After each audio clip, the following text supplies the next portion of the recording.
location control, angle control, surface shade direction, and shader surface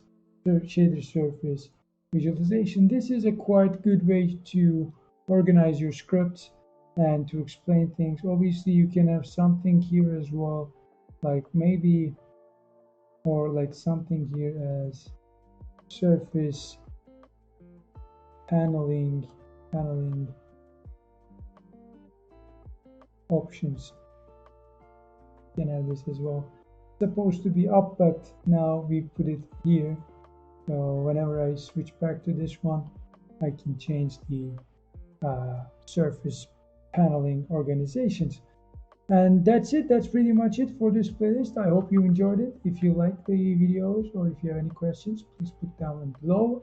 Also, make sure you subscribe or join our school community.